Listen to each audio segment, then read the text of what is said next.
Bonjour à tous et bienvenue sur ma chaîne Strangeria pour une nouvelle histoire sur le thème du paranormal et aujourd'hui une histoire tout à fait traumatisante. Je vais vous parler du cas de Jessica, une jeune fille âgée de seulement 8 ans qui du haut de son jeune âge ne croit pas en le paranormal mais par la force des choses va être contrainte d'y croire. Notre histoire se passe en France. La petite Jessica a une grande sœur que nous appellerons Noémie qui sortait avec un garçon que nous appellerons Gabriel qui était un homme fort violent du fait qu'il était sans cesse alcoolisé. Noémie a donc décidé de quitter ce garçon, mais celui-ci a décidé de se venger puisqu'il était fou amoureux de Noémie. Il va donc harceler la famille par téléphone, par courrier, et a même l'idée folle de vouloir kidnapper la petite Jessica afin de servir de rançon, puisqu'il était prêt à tout pour récupérer Noémie. Après une semaine de vacances, la famille de Jessica va rentrer donc à son domicile, mais sur le pas de la porte, la petite fillette ne se sent pas du tout rassurée. En effet, elle n'a pas du tout envie d'entrer dans la maison, elle dira qu'elle avait comme les pieds cloués au sol et qu'elle n'arrivait pas à avancer vers la maison. D'ailleurs, elle a même entendu des voix provenant de la maison lui disant de ne pas rentrer comme des avertissements. Et elle ressentait également des frissons très étranges et donc elle s'est mise à pleurer et ne voulait vraiment pas rentrer dans la maison. Mais son père, qui croyait qu'elle faisait des caprices, l'a obligée.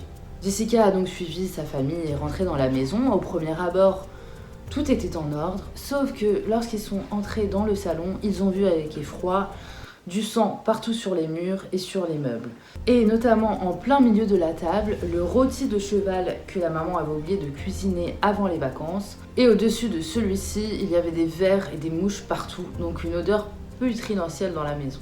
Jessica était vraiment effrayée et d'ailleurs ses grandes sœurs aussi, bien que plus âgées, n'étaient pas plus téméraires qu'elle. Et dans la cuisine, c'était encore pire, il y avait aussi du sang partout, mais il y avait aussi une paire de ciseaux ensanglantés, autour desquels il y avait 6 nœuds ensanglantés qui représentaient sûrement les 6 membres de la famille de Jessica. Et donc la famille a pensé que c'était un avertissement. Autre chose également, la maman de Jessica adorait les bibelots et on a retrouvé tous ces bibelots avec les jambes cassées.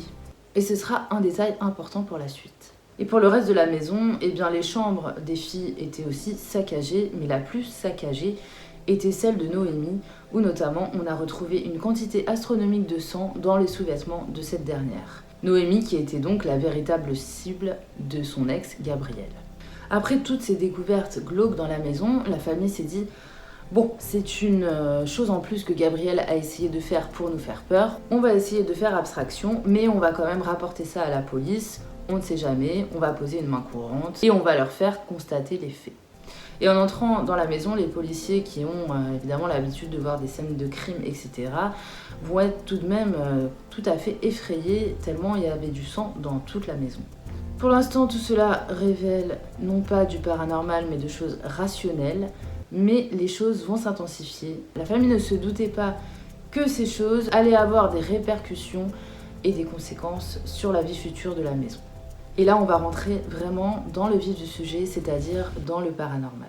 La maman de Jessica, notamment, ne se sentait plus bien du tout. Elle avait la sensation que quelqu'un la prenait sans cesse à la gorge et voulait l'étrangler.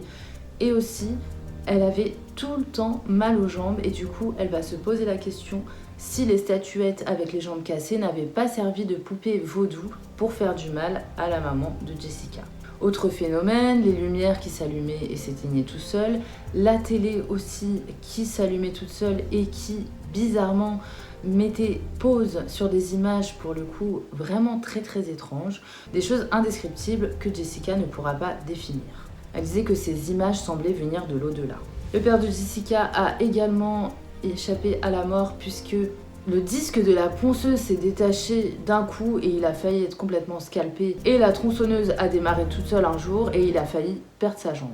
Noémie ne pouvait plus dormir dans sa chambre puisqu'elle disait que tous les matins, à 1h du matin précisément, il y avait une vieille femme qui se présentait au-dessus d'elle sur le Velux et qui la demandait de la suivre de manière assez insistante et donc elle pouvait vraiment pas dormir, cette dame lui faisait très très très peur. Son autre sœur un jour s'est coiffé les cheveux devant le miroir et d'un coup elle a hurlé puisqu'elle s'est vue elle-même dans le miroir comme si elle était en train d'agoniser, il n'y avait plus de peau sur ses os, elle n'était plus qu'un squelette. Jessica, quant à elle, avait énormément de mal à dormir également, elle faisait beaucoup de cauchemars.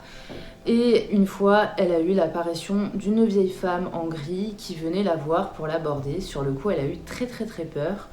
Mais au final, cette dame venait de plus en plus souvent, même tous les soirs, et elle se rendait compte que cette dame lui faisait plutôt du bien, puisqu'à chaque fois qu'elle venait l'aborder, elle dormait paisiblement après. Et d'ailleurs, elle en a parlé à sa famille, et sa famille lui disait aussi qu'ils arrivaient à voir cette dame, mais lorsqu'ils essayaient de lui parler, eh bien, elle disparaissait. Jessica est subitement tombée malade sans raison, elle était atteinte d'une très forte fièvre, elle ne voulait plus rester dans la maison et du coup ses parents ont décidé de l'envoyer chez sa grand-mère pour se reposer. Et entre-temps, elle téléphonait à ses parents qui lui disaient que les phénomènes continuaient à s'intensifier dans la maison. Le père de Jessica en a donc marre et va décider de faire intervenir un exorciste très célèbre en Italie et lui il va faire le déplacement jusqu'en France. L'exorciste a donc béni la maison, fait des prières, etc. Et il dira: ce n'est pas cet homme qui était en colère après la maison ou vous, mais c'est la maison qui est en colère après lui et c'est pour ça qu'elle réagit comme ça. Le sang et tout ce qu'il y a fait ont fait venir des esprits. Jessica déjà se demandait comment la maison pouvait avoir une âme, mais on sait bien, notamment depuis la poupée Annabelle, que même les objets sont capables d'avoir une âme. Après cet exorcisme, la maison a retrouvé la paix et le calme, mais 2 ans après, on va apprendre que l'exorciste n'avait pas dit faux, puisque lorsque Gabriel a voulu faire des rituels dans la maison avec du sang et notamment de la magie noire, il était accompagné d'un Brésilien qui s'y connaissait très bien en magie noire. Et la maison, en fait, qui était à la base très calme et sereine, n'en pouvait plus que ces 2 jeunes garçons aient ramené des entités maléfiques dans la maison. Quelques années plus tard, en rangeant le grenier avec sa copine, elle va découvrir une ancienne de ses poupées, mais qui était piquetée de partout, comme si on avait planté plein d'aiguilles dans la poupée. Et il y avait un bout de scotch sur les cheveux avec la photo de Gabriel dessus. Et là, le mari donc, de sa sœur Noémie, puisqu'entre-temps elle s'était mariée, va l'avertir et lui dit: brûle la poupée, brûle la photo, ne touche pas du tout à ces objets, on sait jamais, ils doivent être maléfiques. Et cet homme n'avait pas tort, puisque après avoir manipulé ces objets, Jessica va avoir les mains brûlées, la peau qui s'arrache, qui va peler totalement. Et donc elle va aller chez le médecin, et le médecin va lui prescrire une crème qui ne va pas du tout fonctionner. Elle va alors consulter une amie de sa mère, qui est médium et guérisseuse, et elle va agiter au-dessus de sa main un pendule et lui jeter de la poudre blanche sur ses mains. Et en faisant ces manipulations, elle dira à Jessica: attention, tu es infestée d'ondes négatives dans tes mains, surtout ne pratique pas de séances de spiritisme ou de Ouija, car tu es très susceptible d'attirer des entités maléfiques dans la maison. Et après cette séance, Jessica dira que ses mains vont retrouver une peau saine, mais que quand même elle aura des problèmes de mains toute sa vie puisqu'elle souffrira d'hypersudation. Voilà, j'espère que cette histoire vous a plu. Dites-moi en commentaire ce que vous en avez pensé. En tout cas, voilà, il faut vraiment se méfier de tout le monde.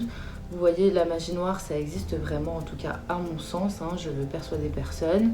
En attendant, prenez soin de vous, je vous envoie plein d'ondes positives et à très vite pour une nouvelle histoire sur ma chaîne Strange Aria.